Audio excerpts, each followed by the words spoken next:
open my legs. And then you say, well, why do you look like you're giving yourself away? But why do you think it's okay to call me beautiful and then tell me to shut it away? I want to see my garden of skin, that colour of mother's milk, to remind me how I have grown into a woman. I want to believe in love, and I want to love myself, and how can I do that if I cannot be seen or heard? I want my body to shout, I am here, and I am beautiful, and I am not your home. So don't outstay your welcome. You say, I don't look pretty when I'm angry, and it's not ladylike to shout, but I will not wear a coat of sugar to cloak my disdain. When I scream no, I don't mean try again. I was not born to make up for the things that you think you lack, and if my words attack, then I apologise. But I will not hold back. I will not become fearful of the sound of my own voice when I have no other ammunition. You say, I love you as you slide your hand between the waistband of my pants, that socially acceptable chastity belt, and I tell you to place your hands on my mind before reaching for my waist, because this place between my legs is not a hotel for guests, and I tell you, I thought you knew that. You laugh. I smell that starvation on your lips, and you say, I bet you're already dripping in milk, honey, but that sour taste in your mouth is not welcome to gorge on the sweetness of me. You say, nothing. As your body does all the talking, as your white heat finds a tone, you pull language out of me, and you forget what it is to be human. I'm monotone as you make music out of me by hitting that same note, creating that black and blue masterpiece. My tongue, spitting blood, hisses that one day I will be shown love, how to love, and that love is not a game, and you made a game out of love, and you lost. I want to say massive thank you first of all actually to Wise Words Festival, they've lent us most of the equipment, they've got actually all of the equipment. I was chosen to perform this poem at Wise Words, so I'm going to perform it again. Beauty glows from the tips of your fingers, your fingerprints tracing the ceiling as if they were wings. Clipped in flight, you mustn't say sorry. Don't ever say sorry. They've been telling you that since the start. All sit up straight, smile politely, with perfectly painted faces and femininity. All appearance, all adherence, and no heart. You've been tired for so long. Your fears dragging behind you like you're wearing a cape of stone. Bombarded with this or that, anything to undermine you, so that you find yourself taking the rap for a feeling, which is not your fault. It has never been your fault. You were born in innocence, a lamb to the slaughter. Sorry for the cynicism. Forgive me, Father. I didn't know how to tell you before, but I didn't lie at your feet. So you beat them, crushed them under your hand, buried under the dirt and labelled a whore. I'm sorry. I'm so sorry. This was not how it was meant to be. Looking in the mirror, seeing your beautiful body, watered down to skin and bone, and loathing too. I wish you knew. Counting calories as if counting was the only thing in the world standing between you and happiness. Please know, it doesn't matter how you dress or what dress size you're assigned. Every inch of you is beautifully woven. Every thread perfectly designed. I'm not saying you're always going to be fine, but you will be strong. Standing up in a crowd, loud and clear, saying, this is me, I am here. I know they're not done yet. Taking every opportunity to look at me, at you, telling us all these things we must do, these things we must get. Oh, how's a pretty girl like you still single? You must have just been waiting with bated breath for that wonderful, tracksuit-clad, slightly mad hair-looking guy telling you, while he's high, you know, you could easily get a guy. Want to go on a date sometime? Thanks for the offer, mate, but I'll have to decline. It's not your tracksuit, it's me, and mainly you. Like my rump is a steak which needs to be taken off the heat before it is well done, or else the meal is ruined. I quite prefer salmon anyway. Propelled by the doubts, ticking mouths, as you can almost hear them judging your body clock, like a ferry that never quite made the dock, Better get a move on before it's too late, you'll hear them say. What a comment. Stereotype me a cat lady if you like. Thanks for the compliment. I'm strong, ferocious, with tender paws and warrior claws, and I won't change that. Your voice has been stifled one too many times. Be happy on your own terms, even though I know it's hard. Take care of your mind, it's the most precious jewel in existence. Take care of your health, it's worth a lifetime of wages. Ignore the fuel, you're due a break. From magazines, outdated practices, and comments on how they like their steak. You're stronger still.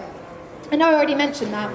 Conquering the world, a warrior of zeal, a soft but sharp being, like a cat, I feel. With this thing called life, you may not always believe it, but you've got this. You've always had this.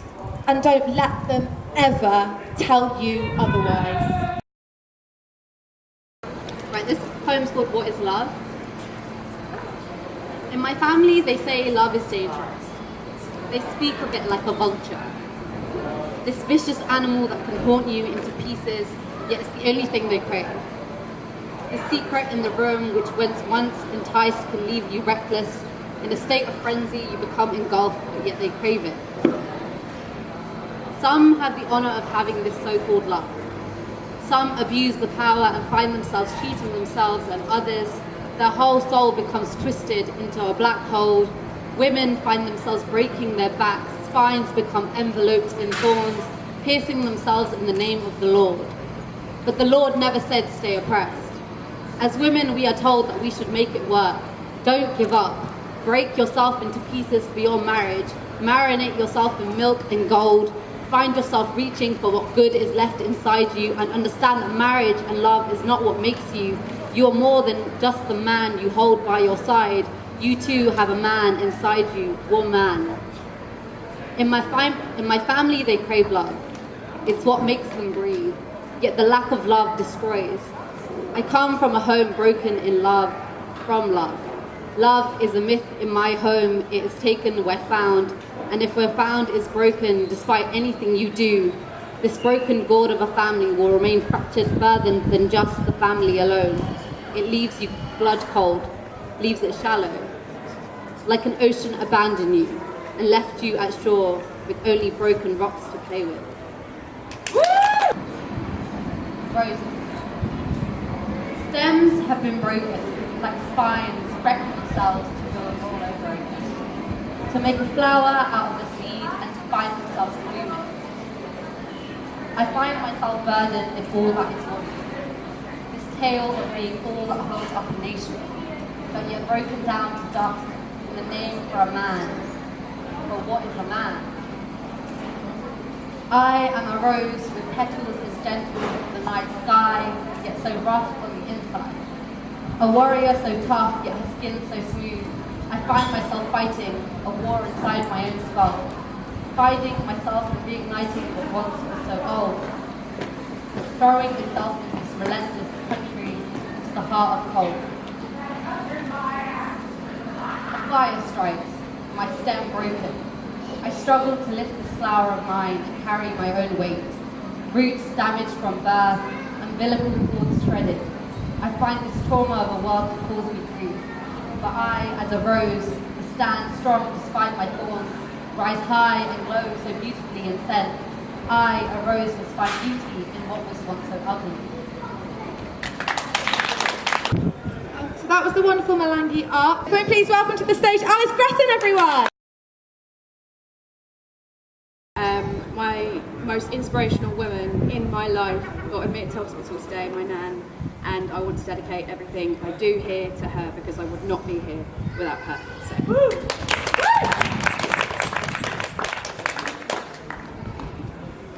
Okay. This first poem is called Still.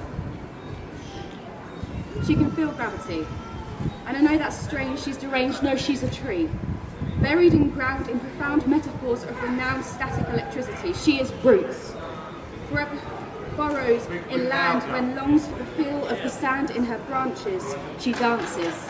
Malleable, palpable, in continuity of capable, just floating through the ocean of that we are born from. She is the entwining, entwining twig bricks, digging for earth for a fastening fix. To say she won't change is understated.